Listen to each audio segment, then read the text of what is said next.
Taylor found the net. Goal for Wednesday. Terrific goal by Sheffield. Chris Waddle, is he going to have a crack?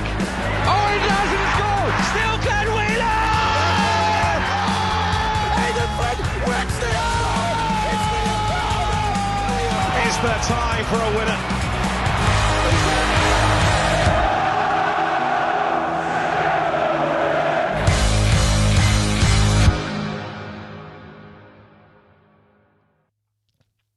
Hello and good evening. This is your watch along. It's Millwall against Sheffield Wednesday. Huge thanks to all of you that have joined me this evening. I'll be here from now right up until the final whistle. So do make sure you do stick around. A word of warning, I'm not feeling 100%. I did pass a late medical, but I've still got this annoying tickly cough. So if you do have a coughing fit, don't be alarmed. I will be fine. It's okay. I have got plenty of fluids. It is all water. I do feel like I might need something a little bit more stronger than that to get me through this 90 minutes, but that's all we've got. I'm tanked up on Lemsip and Calpol, Benelin, whatever else it can be. So hopefully that gets me through. How are you all this evening? Have you got over that 3-0 defeat from the weekend? Our dearest neighbours, or is it still feeling pretty raw? For me, I think it's over now. It's done. Like, it's finished. What's happened's happened. My worry is, how long is this poor run of form going to continue, and whether or not we finish on minus points this season. I know we've got another points deduction to come as well, which is not going to be great, but yeah, let me know how you feel. Get in the comments. I can see we've got Neville says good evening. Joel's in here as well. I've got Louis saying seems like Iofa passed his late fitness test as well. Yes, definitely. I'll go through the team in a second, although you can probably see it just at the side over there. Anyway, as it cycles through. I'm just all I want is a reaction tonight from that dismal performance at the weekend. Really, they've got a lot better than what they did. Not a quick turnaround at all. Sunday lunchtime to Wednesday evening. They've probably not had much time in training either to change things. I just want to see a better performance in terms of effort levels, because I think they've been questioned somewhat, haven't they, since Sunday, rightly or wrongly. I'm sure if you speak to all the players, they're going to tell you that they've put 110% effort in, but yeah, there's a few other things I'll get onto in a bit as well. Mike Ashley being one of them. He's apparently put in a £20 million bid for the club, which does have its connotations as well. And I'm not sure that's quite enough given what we've heard from Chris. But just want to give you some stats as well before I do run through the lineups for both sides. We are currently on a run of 10 games without a win. We are looking to halt that slide, of course. 8, this is another stat that I found earlier. 8 games this season where we've had more than 50% possession. 52, 52, 53, 54, 57, 59, 60, and even 66 in one of them. We've lost 7 of those 8. Drawing just 1, which was Wrexham, the 2-2 at the start of the season. In those games as well, we've conceded a whopping 21 goals. Which is an average of 2.6 goals a game, if you wanted to do the maths. In comparison to that, the 8 games where it's been 50% or less, we've lost just 3, drawn 4, and obviously we won that game against Portsmouth, where we had only 30% of the possession in that 2-0 win, our only win of the season. So I think it's quite clear to say we are better without the ball than we are with it. I think it's also worth pointing out that 4 of the 5 games with less than 40% possession did come away from home. We're away from home this evening. Maybe that makes it a bit easier to be the side that, quote unquote, parks the bus. I don't think we've really done that this season, other than Leeds, you have to say. But yeah, I mean, Millwall don't like having the ball either, though. I think they've had only a handful of games where they've even had more than 50% possession. So it's going to be interesting to see how this one plays out this evening, whether we are going to, like I said, give up possession or whether we are going to, be given the ball. I think it all depends on who can score that first goal. If it is us, then obviously we can, we can kind of dictate the play. If it's them, then yeah, they'll probably just sit back and basically say to us, "Go on then, show us what you can do." I'm just going to go through the lineups for both sides. I'm just trying to get up the Millwall one so I can actually read it. They've gone with Crocombe, Kramer, Taylor, Cooper, and Doughty. Kundal and Deno in that defensive midfield role. In Imaku, Negley, and Balio on that left-hand side. And then Ivanovic is the lone striker. Ivanovic is the player that I picked out as the one to watch. So inevitably, he'll probably score this evening, because that's normally what happens. Whenever I pick a player out as the one to watch, he bags a goal. I even took the piss at the weekend and said that Tom Cannon was the one to watch. And look at what happened there. So you can blame me. If Ivanovic scores, you can blame me. He is on a bit of form, though. 2 goals in his last 2. So he'll be looking to make that 3-3, no doubt. In terms of us, we've made 3 changes from the side that lost to Sheffield United at the weekend. Is that cycling through? It is cycling through. Yeah, that's fine. 3 changes. It's Horvath in goal. They've got Cooper, Iofa, and Max Lowe. Then you've got Fazer, Valerie, Bannon, and Amas. Ingleson, McNeil, and Cadamartri as well. So the 3 changes. Cooper's come in for Palmer, and then you've got Ugbo and Jamal Lowe that make way for Cadamartri and Charlie McNeil. For those that haven't seen, Ike Ugbo did just update his Instagram account. Obviously, he's not even in the matchday squad. Cooper and Jamal Lowe are.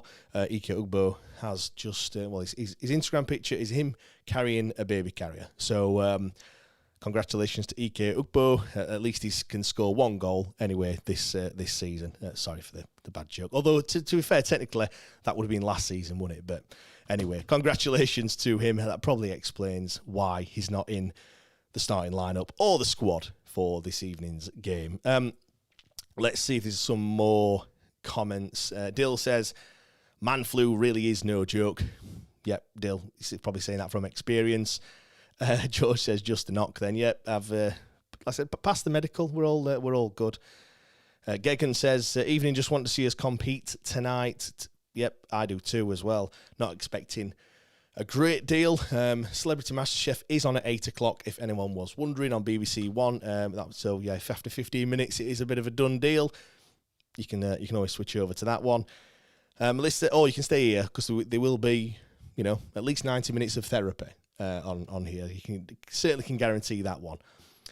Melissa says, "Evening, everyone, and nice to see a few changes." Yeah, well, I think, I'm shocked to see Iofa, to be fair. The way that, he played, and obviously coming off of a bit of an injury, I thought that he was going to be the one that made way for Cooper. But yeah, look, it's 3 games in a week again. And let's be honest, Jamal Lowe and Ike Ugbo didn't play great. I mean, I know Ike Ugbo has got other reasons why he's not there, but to be fair, even if he hadn't had a pregnant girlfriend or wife, I would still expected him to be dropped for this one. So yeah, let's see. It's a massive opportunity for these players now to go out there and just put a shift in. I don't think, as fans, we are expecting the world. Now, we all said that the game on Sunday was a bit of a free hit.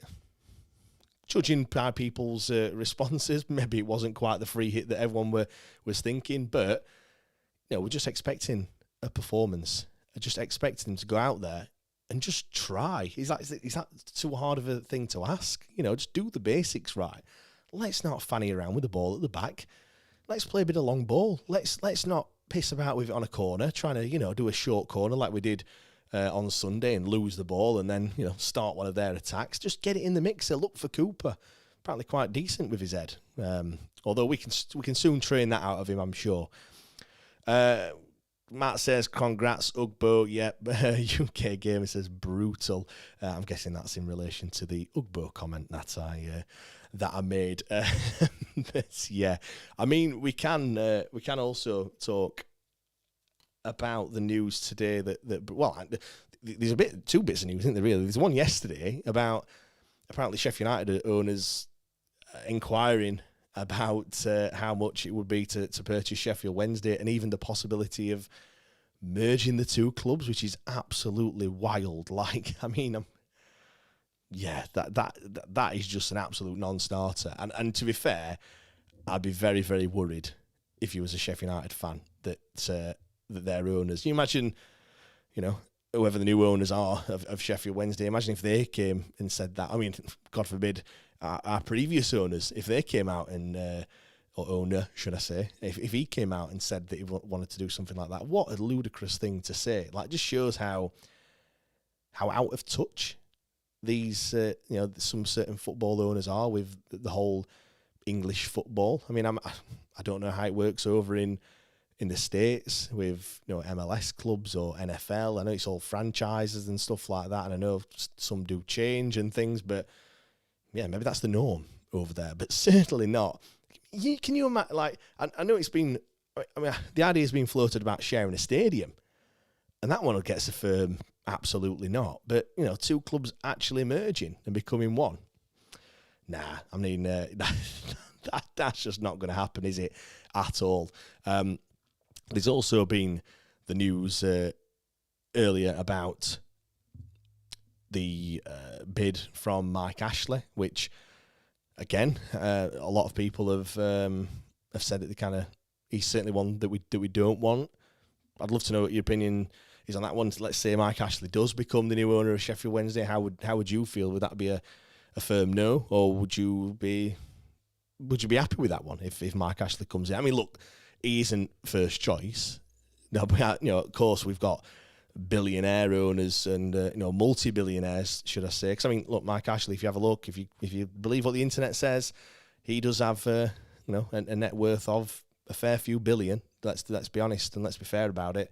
But yeah, you at least listen to some of the Newcastle fans, and certainly not well liked. I mean, just a few bits as well on that. Apparently, it's a £20 million bid that he has put in for the football club, which, if you listen to Chris Wigfield, I think he was talking ahead of the game on Sunday to Radio Sheffield, he mentioned that, well, he mentioned this previously, but 30 million is the amount that we need to prevent having that 15-point deduction. So for people that don't know, you have to, when you're in administration, you've got to settle the creditors.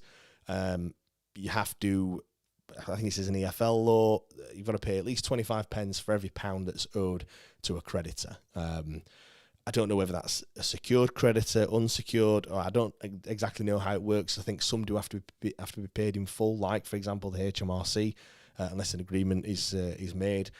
But anyway, the figure is 30 million. If it's any less than that, then I feel like we're going to get this 15-point deduction. Again, this is coming from Chris Wigfield. Now, Mike Ashley's put a £20 million bid in for the football club, which, to my knowledge, wouldn't be enough, and we'd have a 15-point deduction, which I believe happens next season. I saw a comment saying, why does it have to be next season? Why can't it just be this season and be done with it? Obviously, it's to prevent loopholes and things, because if not, you would just, you could just take the 12-point hit, depending on where you are in the season. And then if you have got some money that's owed, I mean, it's not morally right, but you could just sell the club for a penny, write all that debt off, and then just start again. I mean, I think, am I right in saying that Ken Bates sold Leeds back to himself, I want to say, back in 2006, 2007, and they then got a 15-point deduction when they got relegated into League One, and then they got a 15-point deduction, and then they did actually manage to get into the top six. I think they lost to, I want to say, Rotherham or Doncaster or someone like that in the playoff final. But yeah, that happened to them. So that's obviously what we're avoiding. And I think, again, a few people have pointed out, if you're going to buy a football club, and then the amount that you're going to buy it for is then going to give the club that you now own a 15-point deduction, doesn't really make much sense. My guess is that is just his lowball offer, and he will probably just get bumped up to the absolute minimum that he needs to offer, and hope that nobody else puts a bid in.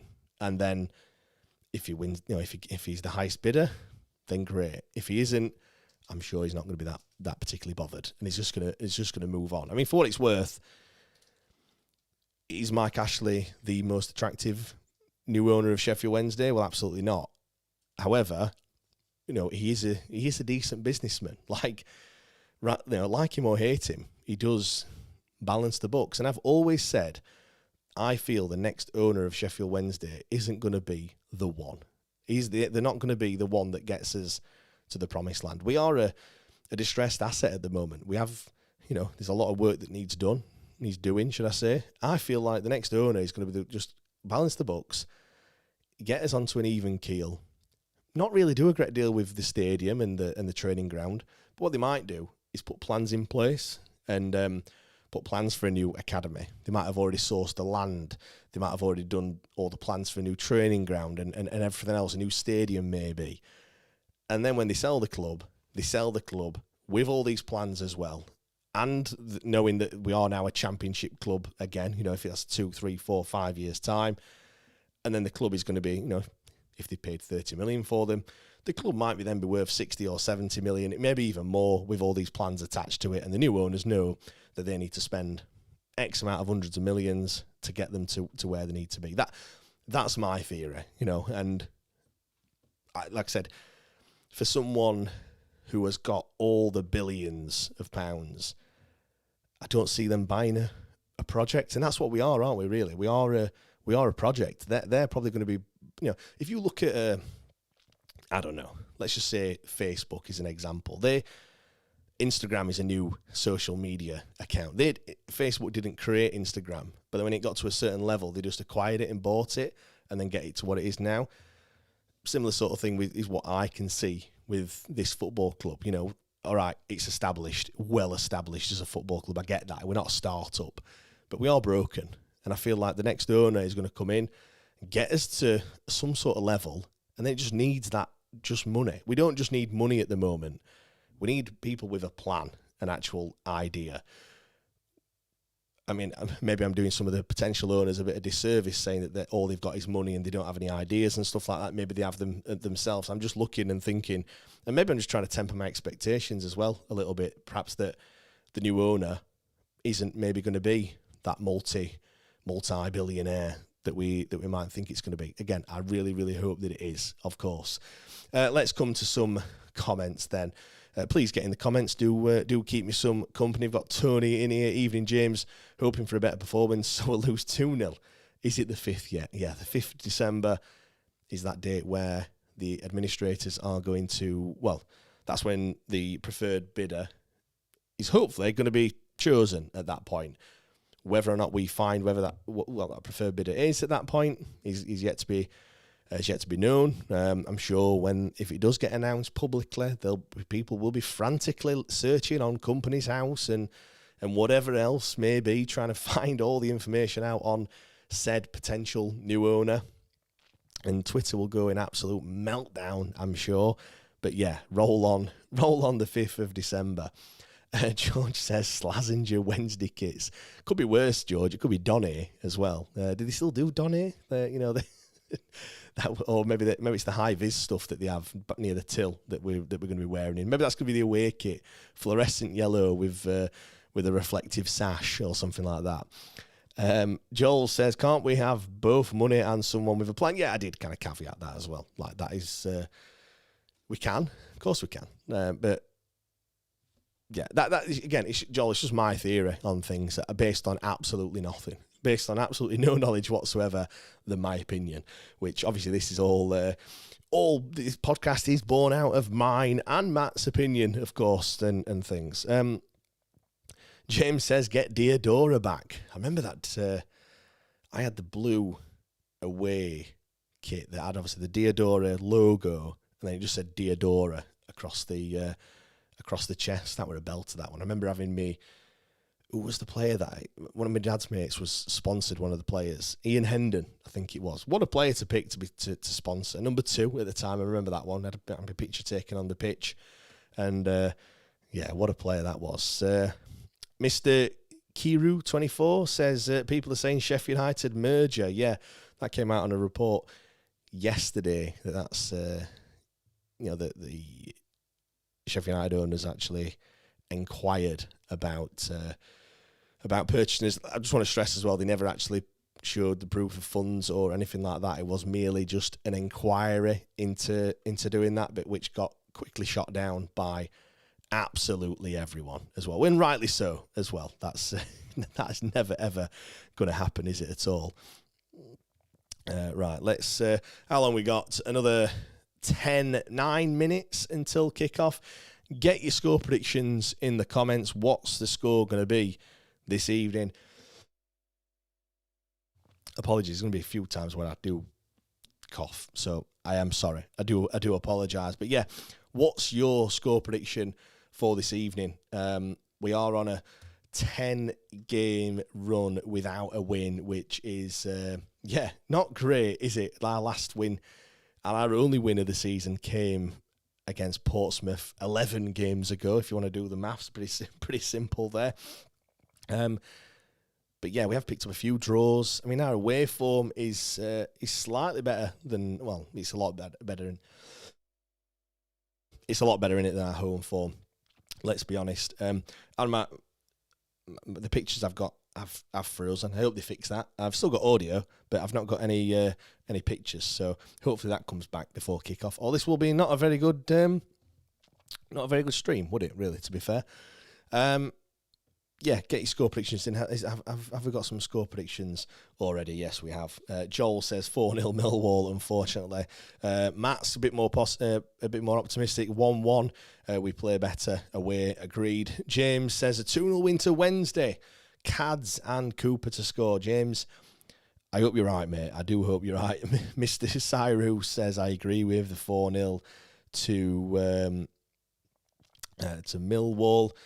Andrew, our Derby County, your blueprint.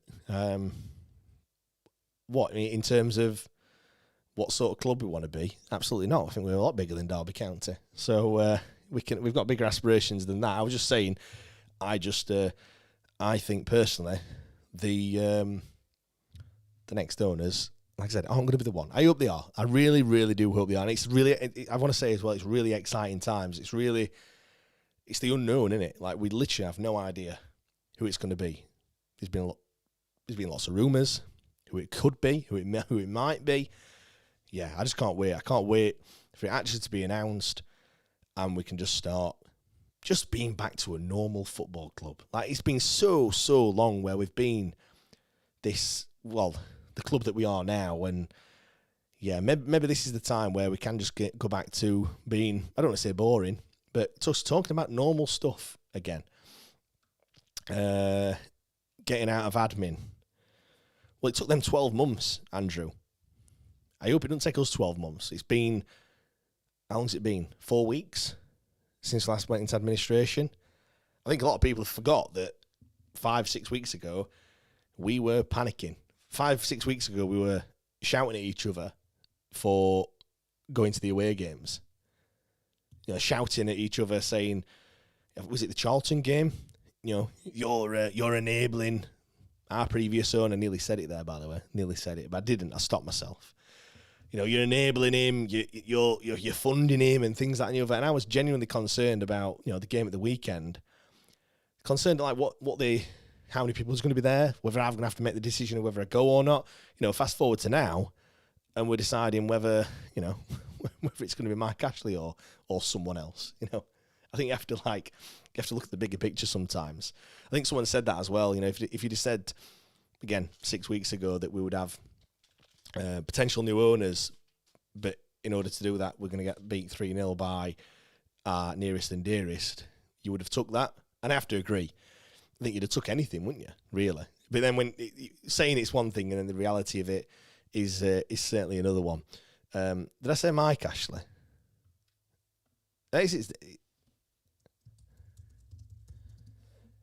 It's Mike. I thought you was laughing because I got his name wrong. And yeah, you're doubting me then. It is Mike Ashley, of course.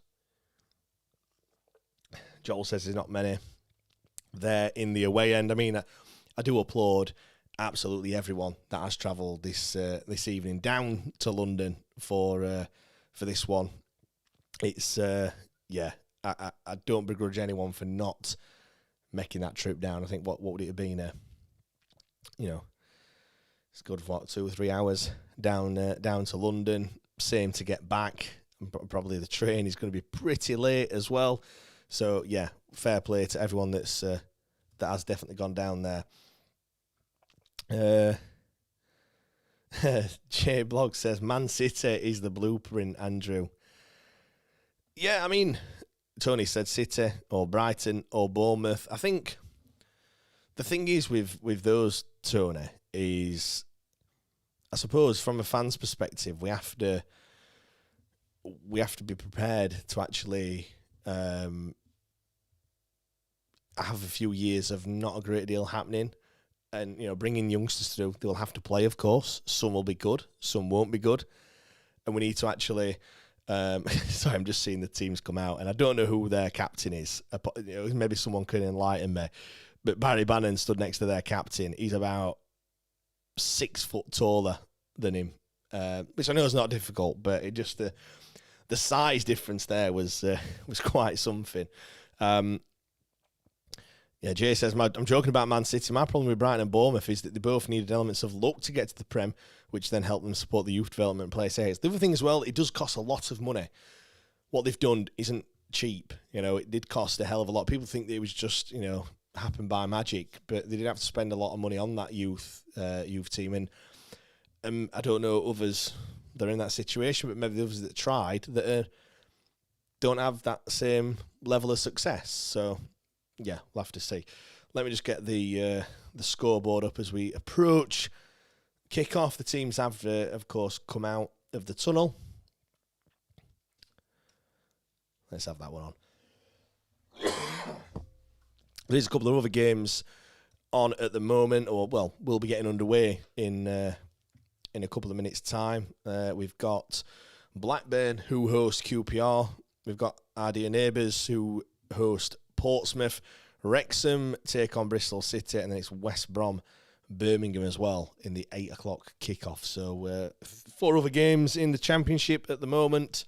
Not that it makes any sort of relevance whatsoever, because we are just looking to try and get out of the minus points. We can't do that tonight, of course. We're on -4. We can get to -1. I mean, that would seem like an achievement in itself, wouldn't it, really, to get out of the minus. We are...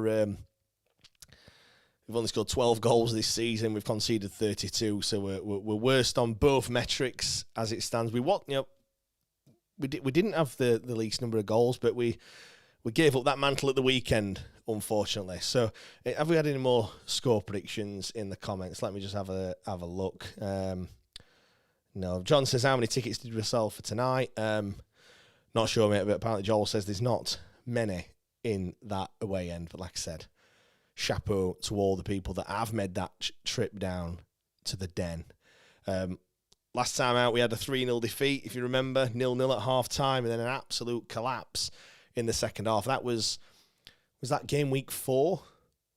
We beat Plymouth, didn't we? Then we lost to Sunderland, lost to Leeds, and then we all thought that Millwall were going to be the one that we bounced back in, and we lost 3-0 there as well. So, that was last season. 2 seasons ago, I think it was a 2-0 win. Ike Ugbo scored, and Anthony Masaba. That was the game where Ashley Fletcher got sent off when he came on with 10 minutes to go and picked up 2 yellow cards right at the death when everyone were thinking, what's happening here? Why is he walking down the tunnel? But yeah, that was that one. George, Sheffield double. Look, we'll celebrate it if it happens, mate. We will definitely celebrate it. Martin says, not that I can comment, Baz is getting a bit of a pot belly. I'll just blame the T-shirt. They are tight fitting though, them shirts, aren't they, Martin? I mean, I'm not a 3XL. I mean, I'm not exactly a medium either, but I'm certainly not a 3XL. That's all I'm saying. As they are just about to kick off, hopefully the clock, where is it over there? The clock works. Should do. Should be all automated. But yeah, we're just hoping for a definite reaction. Gary says, delighted with the draw, but feeling other beatings on the card. 4-0, says Gary, to Millwall. I really hope that it's not a 4-0 drubbing. Like I said, we just want something a bit better. And Horvath immediately pumps it long from the goal kick. And do you know what? Straight away, a bit of fight there. Ingleson's given away a free kick for being a little bit... overzealous, let's say, but jumping into one of their players. But I hope the ref lets us lets a bit of argy-bargy go, because we certainly need that. as Cooper wins a header.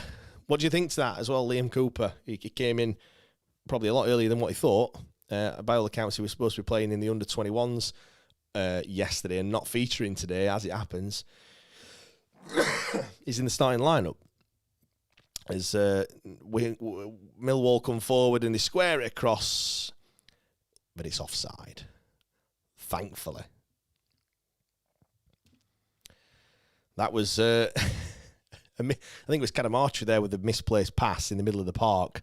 And it wasn't. It was. It just couldn't get there. And you know what? I think he is offside, but it's only just. We'd kind of got away with that one. Sean Fazer not picking up his man on this near side as we look at things. Yeah, got away with that one a little bit. Could have been a lot worse than what it was. But yeah, Russell says, please don't concede in the first 10 minutes. Yeah, that. I don't know if you were listening on the weekend, but I did pull the stats up in terms of goals and when they are scored. Let me see if I can find them again. Yeah, we've conceded 9 times in the first 15 minutes. If you change that to the first 10 minutes, it's 6. 6 goals conceded inside the first 10 minutes. Yeah, it's not good enough, is it? We also concede 7 goals in between 41 and 50, so either before half-time or just after it, which is not ideal, is it, at all? Millwall come forward, Harry Amass, and how good's he been, by the way, Harry Amass, this season? But he has just lost out. Is that going to be a foul? No, it's not. Max Lowe kicks it out into touch, and it's going to be a Millwall throw. Millwall have looked bright so far. I know it's only 2 minutes gone, but they do look bright. It's not a Millwall throw. It's going to be a Wednesday throw. Apologies. Andrew says it's going to be 3-0 Wednesday. John says 3-0. You've got an owl emoji, so I'm guessing you're saying 3-0 to Wednesday as well. Andrew says, think he'll get a point. Look, I'll take that. Dill says, Fazer brace, but we lose 7-2. Mate, if that happens, you'll be absolutely kicking yourself, because that's about... I don't think the bookies will even take that as a bet, to be fair. I've got a Millwall fan in here. I'll read that in a second, because Millwall are just on the break on this left-hand side. It's a cross into the box, and Iofa deals with it, but puts it away for a corner. Black Hole Baker says, I'm a Millwall fan, have been for 30-plus years, and I'm telling you, we will lose tonight. It's the most Millwall thing that could happen. We have been shocking. 2-0 Sheffield Wednesday win. I mean this nicely, but I hope you're right, mate. I really do. I was speaking to a Millwall fan the other day, and he was saying similar, saying they've been really, really poor. Corner comes in from this left-hand side. It's dealt with, but it's... was that us that flicked it over? Either way, Sheffield Wednesday do come away with it, and it's an early, quick break, but it's dealt with by Millwall, and they'll come away with it again. But they've just pumped it long, and that's going to run all the way out for a goal kick. Mark says 4-0 Millwall. Wawa 1867 says, evening all, night of the white shorts. Yeah, last time we wore them was that in the West Brom game? Not much of a kick clash this evening, though.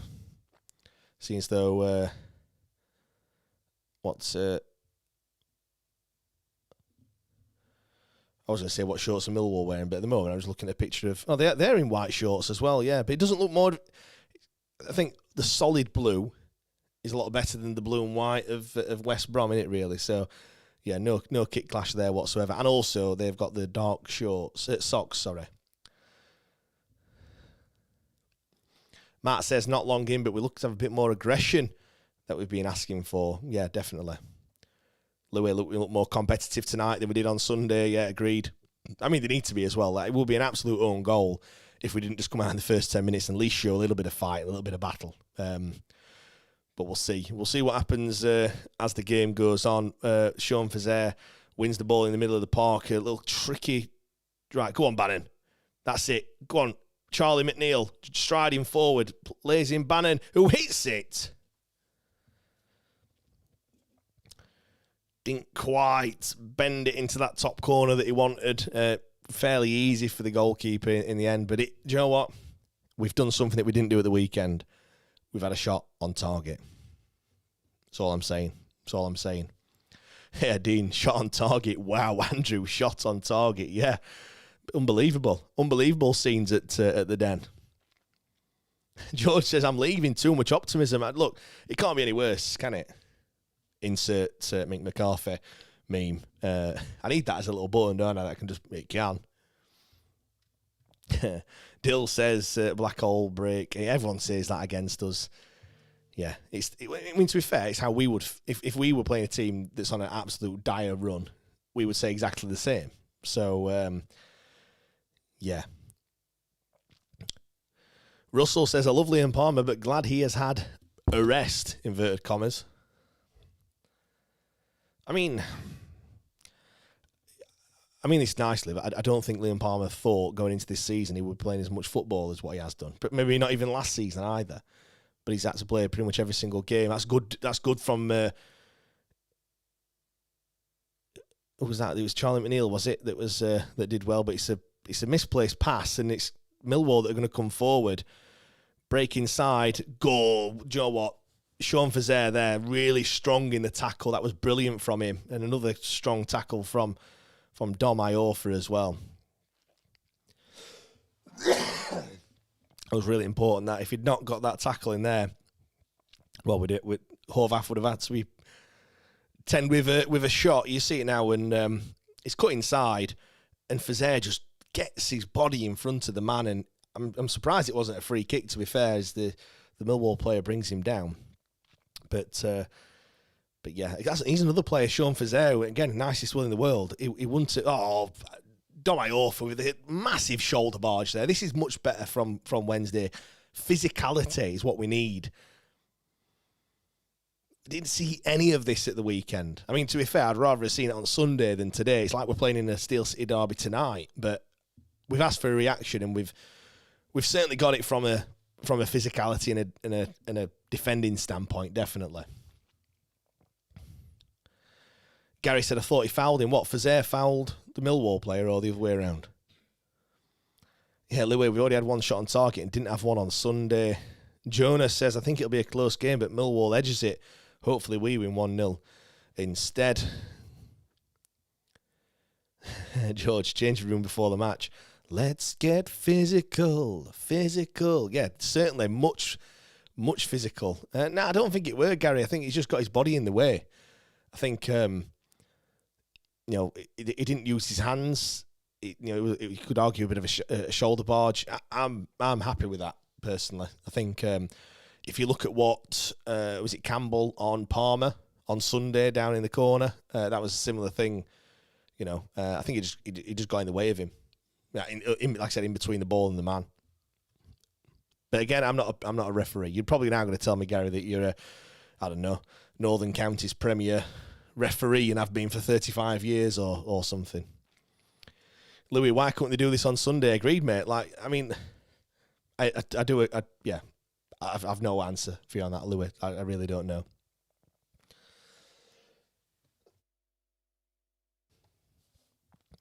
Bannon's looking for Fazer, but it's headed away. It's gone out for a throw-in on this near side.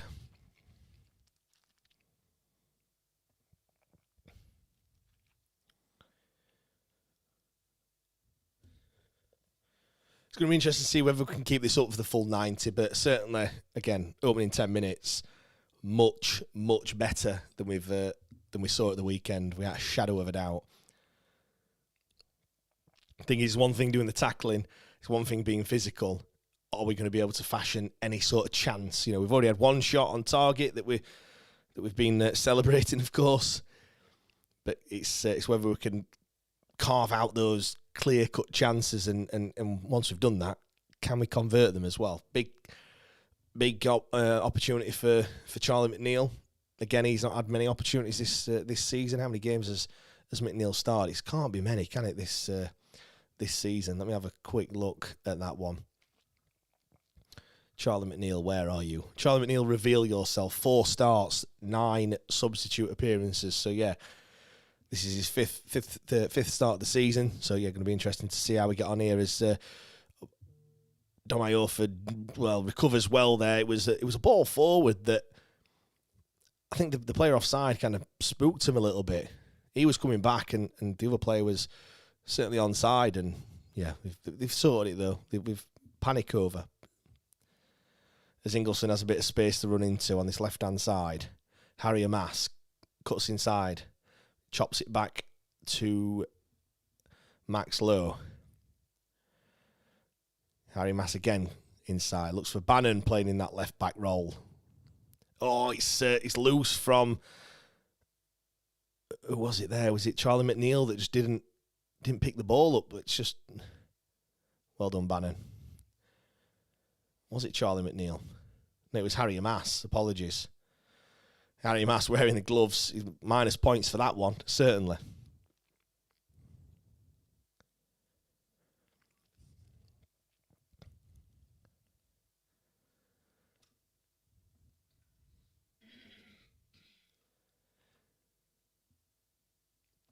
Mike says Pedersen got it wrong on Sunday. Wigan says, what have I missed? Any shots? Yeah, Wigan, we've had a shot on target. Barry Bannon, shot on target. It was never going to trouble their keeper, but yeah, it's there in black and white on the stats board. One shot on target already. Louis Dommy's better at right centre back than the middle. 100% agree with you on that one. Again, Baz is higher up tonight. I think he floats, doesn't he? He does whatever he wants, and rightly so as well. But sometimes he's like left back, like you were just a couple of minutes ago. Other times he's starting attack. So, like now, you see him in. Well, he's not in picture, just over the halfway line now. A bit of a free roll. No, Charlie McNeil's not. Can't get that ball under control, can he? He looks a bit rusty.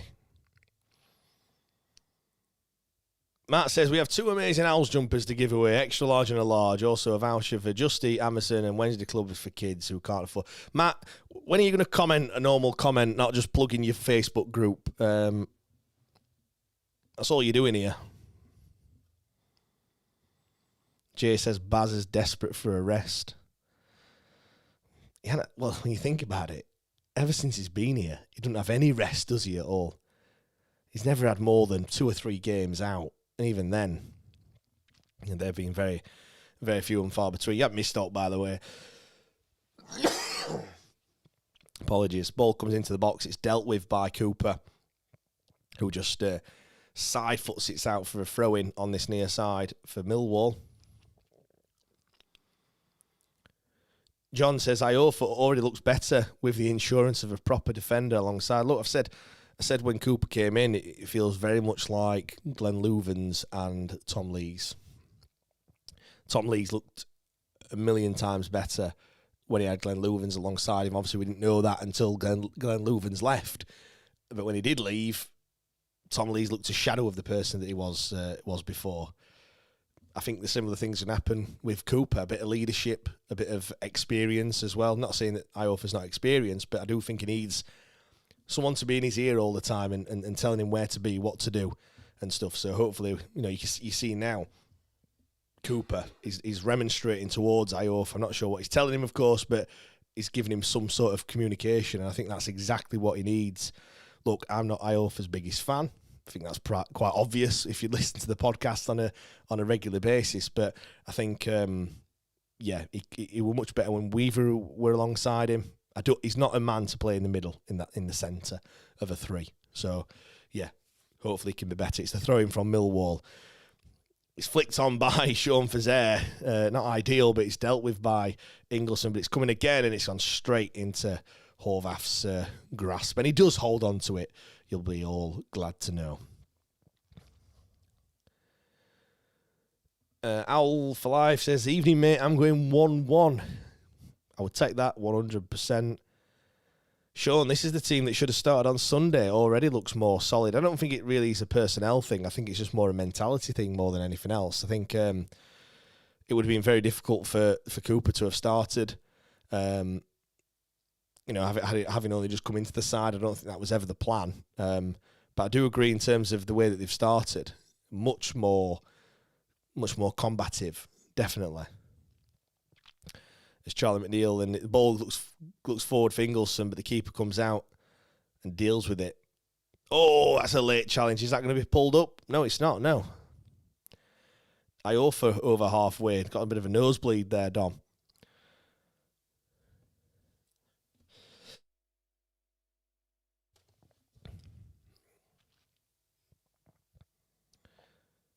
"15 minutes gone. Still 0-0. We haven't conceded. Oh, that's a ball from Ingleson to Mass, but it might be quick, but he ain't that quick. But that's a loose pass that Cadamarci picks up. Ball inside to Bannon. Bannon looks for a Mass. Can he find someone in the box? Can we get a cross in? He's cut it back. Cadamarci's gone down. He's not looking for a penalty. I think he's slipped. And Millwall will get the ball out of the way, but it's just going to come straight back, is it? Come on, Wednesday. Look, do you know what? Much better pressing. We're actually pressing and we're trying to force Millwall into making a mistake, and that's exactly what they did to us at the weekend. And we're trying to do that to Millwall. As the ball comes in, it's flashed across the 6-yard box and no Millwall player can get there, and it's going to go out for a throw-in on the opposite side. Matt Oak, my chest is getting better. Well, you've probably heard and seen. Well, I hope you don't hear, because I'm trying to mute it. I don't want to cough in your ears, everyone. I'm tanked up on Strepsils and Lemsips and stuff, but it's not really working.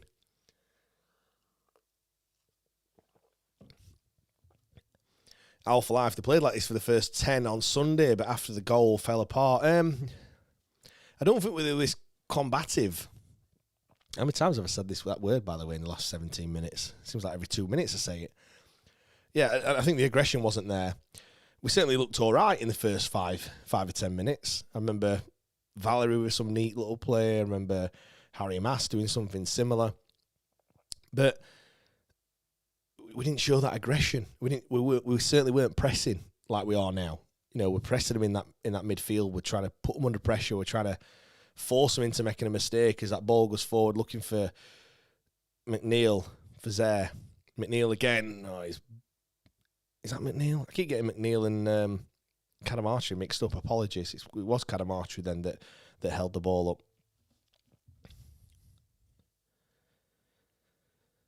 Joel, much better tonight. Andrew, 15 minutes gone and we've not conceded. Leanne says, why is it every team that come to the Den and play well doing my butting? Leanne, a Millwall fan for her sins. We're certainly playing better than what we did at the weekend, Leanne. But, you know, the game is 90 minutes long. Remember that. Plenty of time for you to come into it. But from a Wednesday perspective, certainly I'm much more pleased than I was at the weekend. We're showing a bit more aggression. We just need to fashion out a chance. And as Sean Fazer gets done on this left-hand side and he brings his man down, what's the ref going to give? Refs give nothing. I mean, let me know in the comments, is that a penalty or not? The decision from the referee is no penalty. But what did you think? Should Millwall have been given a penalty there? I mean, look,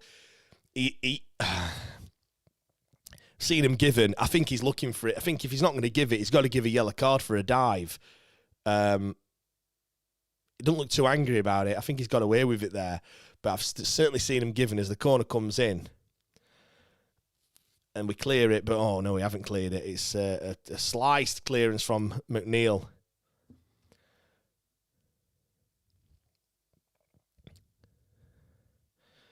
Ball over on this left-hand side, looking to get a cross in. They work it well on this left. Cross does come in. It's deep cross, looking for a header, and they've headed it, and it's wide. Dean says no chance, obviously, in regards to the penalty. Johnny says it was a dive. Yeah, I agree. He was certainly looking for it, weren't he? They're going to show it again. Oh, no, it's not. This is the cross. Yeah, I think he dangles his leg, but surely that would be a yellow card. Surely that'd be a yellow card if that's the case, but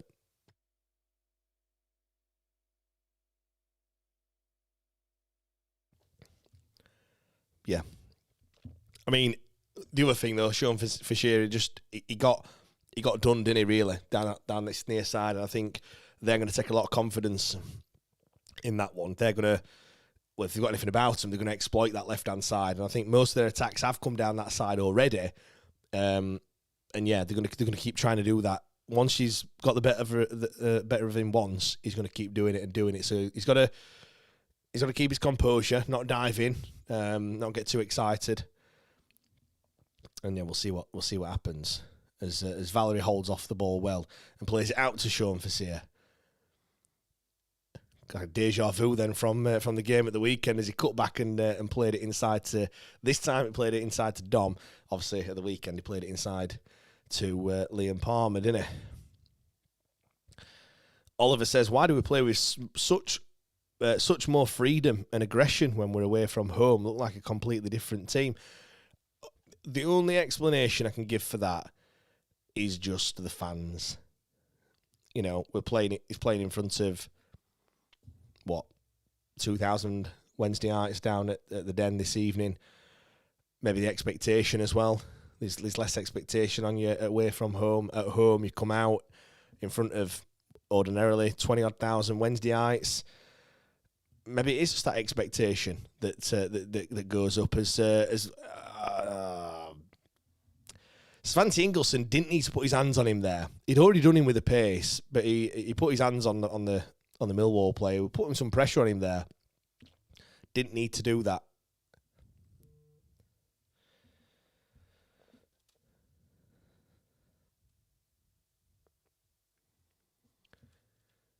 Leanne says, "You were shite against United." Yeah, you don't need to tell me again, Leanne. Tried to eradicate that from my memory, to be honest. Ball looped over the top. Bannon looks to try and win it, but he is never going to win a header against the Millwall defenders. But we do win the ball back, and it's on this left-hand side. Max Lowe keeps possession under pressure, but he does give it away. And he's now caught on this right-hand side for Millwall. Millwall striding forward. He's into the box. Is he going to do anything with it? He cuts it back. It's a shot. What a good save. And is he going to do it again? Oh, another save. Is that a save or is that a block? Was that a double save from Horvath or was that a block on the line? Either way, it's still 0-0. Oh, and it's a foul and it's going to be a free kick to Millwall. That was very, very close. That was nearly 1-0. Millwall should have scored there, to be fair. They had two chances to put it in the back of the net and missed either. But yeah, Max Lowe got caught there. Oh, too easy to get into the box. He pulls it back. It's a good save with his legs from Horvath. It comes to the same player again, and it hits Fazier on the back.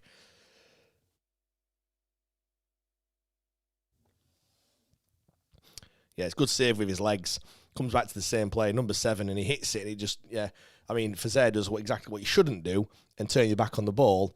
However, this time it comes off him and stays out of the goal. So it's still 0-0 as Millwall work it well on the edge of the box. McNeil blocks it this time. We've probably blocked about 4 or 5 shots already in this game after 25 minutes. Millwall looking to come into it a little bit more now. Ball into the box, cleared away. We've dealt with a scare there. Jan Valerie putting the pressure on the Millwall defence as the furthest man forward. It's too easy for Millwall to come forward, by the way. They're just gliding through us at will, to be honest. Who is that number 4 for them? He looked half decent then when he were coming forward. Came past. Was it Max Lowe? Came past him like he weren't even stood there.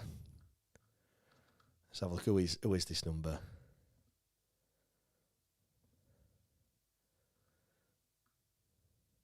Kramer. Where did he get him from?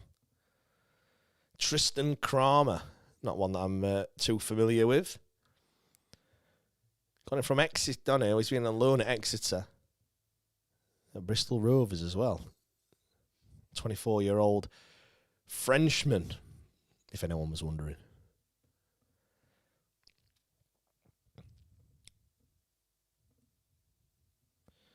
Millwall in possession on this near side.